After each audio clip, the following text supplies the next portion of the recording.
Hello दोस्तों, अक्सर हमने ऐसा देखा है कि ट्रेडमिल टेस्ट पॉजिटिव आने के बाद बड़ा टेस्ट एंजियोग्राफी किया जाता है, क्योंकि ट्रेडमिल एक बेसिक स्क्रीनिंग टेस्ट है, बड़ा टेस्ट एंजियोग्राफी है।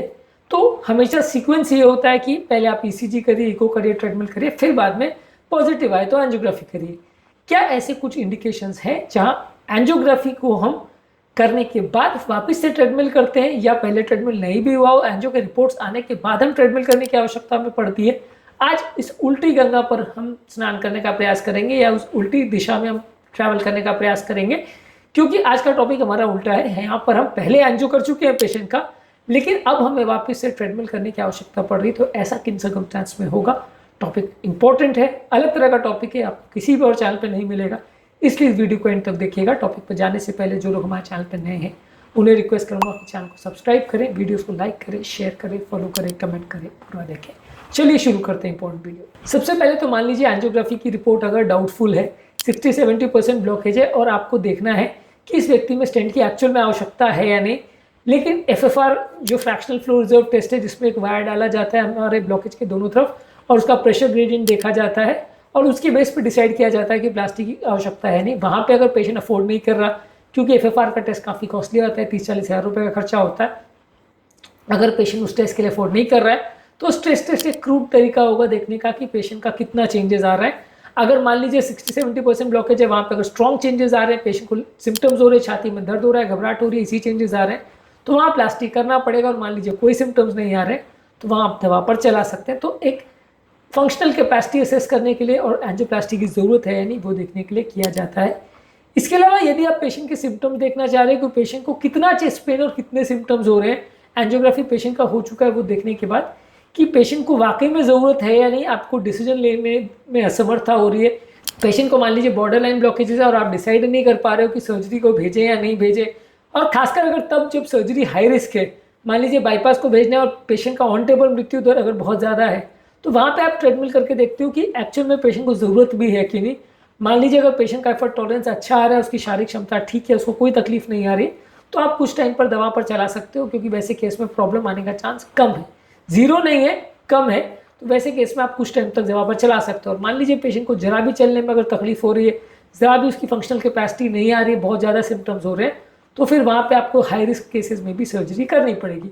तो पेशेंट को कितने सिम्टम्स हैं और कितने टाइम आप बगैर सर्जरी पे चला सकते हो, खासकर उन पेशेंट में जहाँ पे पेशेंट का सर्जरी करना बहुत हाई रिस्क है, या करना या नहीं करना वहाँ आप डिसाइड नहीं कर पा रहे हो, वहाँ पे पेशेंट के लिए आप एंजियोग्राफी के बाद भी ट्रीटमेंट करते हो।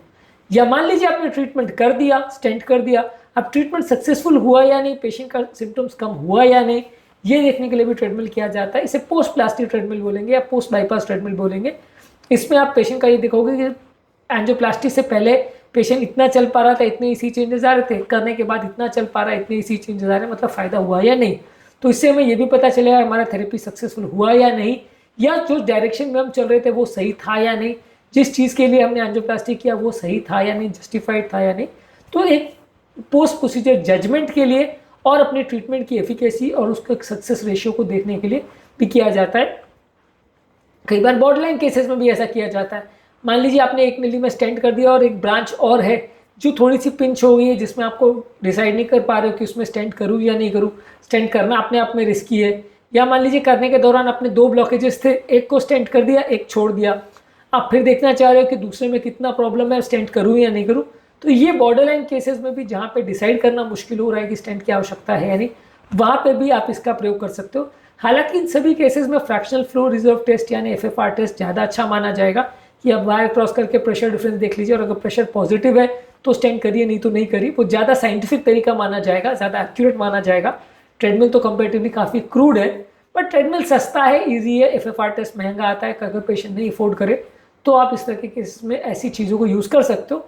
ये आपको उतना एक्यूरेट असेसमेंट तो नहीं देगा, लेकिन एक फेयर आइडिया आपको दे देगा, एक अंदाज आपको दे देगा। इसके अलावा कुछ केसेस में फ्यूचर में कार्डियोवास्कुलर प्रॉब्लम्स आने का कितना चांस है, कितना रिस्क है, रिहेबिलिटेशन आपको कैसे करना है, रिहेबिलिटेशन में क्या क्या चीज़ों का ध्यान रखना है, ये सारी चीज़ों को देखने के लिए भी आप प्लास्टिक के बाद भी, एंजियोग्राफी के बाद भी आप पेशेंट का ट्रीटमेंट करके देखते हो कि आगे क्या करने की आवश्यकता है और आगे पेशेंट को कितना अच्छा, कितना अग्रेसिवली ट्रीटमेंट या रिहेबिलिटेशन देने की आवश्यकता है।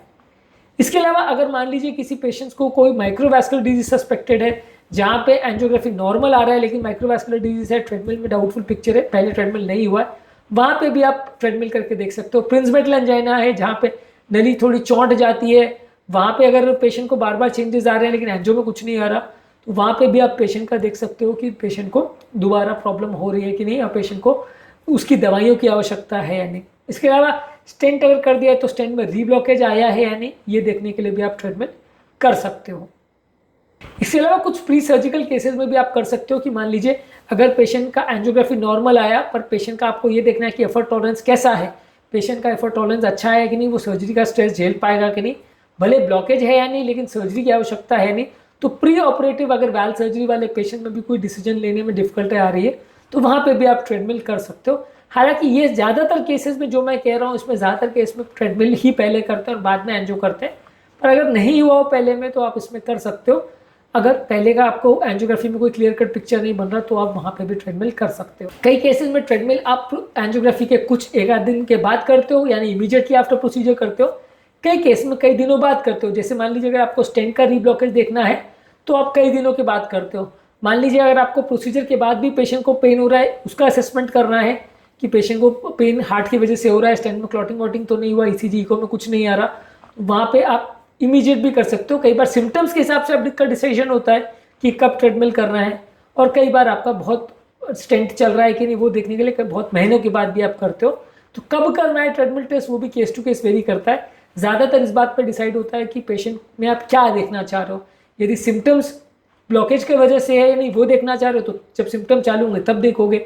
यदि आप सिर्फ रूटीन देखना चाह रहे हो कि कोई स्टेंट में रीब्लॉकेज हुआ है कि नहीं तो फिर स्टेंट करने के 6 महीने या 1 साल के बाद देखोगे। ओवरऑल जहाँ पे भी कोई डायग्नोस्टिक डिलेमा हो और आप बार बार एंजियो नहीं करना चाह रहे हो या कोई स्पेसिफिक और चीज़ देखना चाह रहे हो, खासकर पेशेंट के फंक्शनल स्टेटस के बेसिस पे या कोई ऐसी इन्फॉर्मेशन के लिए जो एंजियोग्राफी में पूरी तरह क्लियर नहीं हो पाया है और पेशेंट एडवांस टेस्ट अफोर्ड नहीं कर पाएगा, तो वहाँ पे ट्रेडमिल टेस्ट किया जाता है। ये यूटिनली तो माना जाएगा कि एक क्रूड तरीका है और आपको बहुत एक्यूरेट जजमेंट नहीं दे पाएगा, लेकिन जहाँ पे भी फाइनेंशियल इश्यूज होते हैं या बहुत एक्यूरेट जजमेंट नहीं मिल पाता है वहाँ पे आप इसका प्रयोग कर सकते हैं। तो आज हमने एक थोड़ी सी उल्टी तरह से बात करी कि क्या एंजियोग्राफी के बाद भी ट्रेडमिल की आवश्यकता हो सकती है, क्या ऐसे कारण हो सकते हैं जहाँ एंजियोग्राफी के बाद भी ट्रेडमिल किया जा सकता है, और क्या इंपॉर्टेंट इन्फॉर्मेशन इसके दौरान आपको मिल सकती है। उम्मीद करूंगा कि आज के टॉपिक में कुछ नई बातें जानने को मिली होगी। एंजियोग्राफी संबंधित और ट्रेडमिल संबंधित हमने बहुत सारे वीडियोस किए, इनका पूरा प्लेलिस्ट हमारे चैनल पे अवेलेबल है, इनको जरूर चेकआउट करें, ये आपको काफ़ी कुछ नया बताएंगे। टॉपिक एंड करने से पहले जो लोग हमारे चैनल पर नए हैं उन्हें रिक्वेस्ट करूँगा कि चैनल को सब्सक्राइब करें, वीडियोज़ को लाइक करें, शेयर करें, फॉलो करें, कमेंट करें पूरा।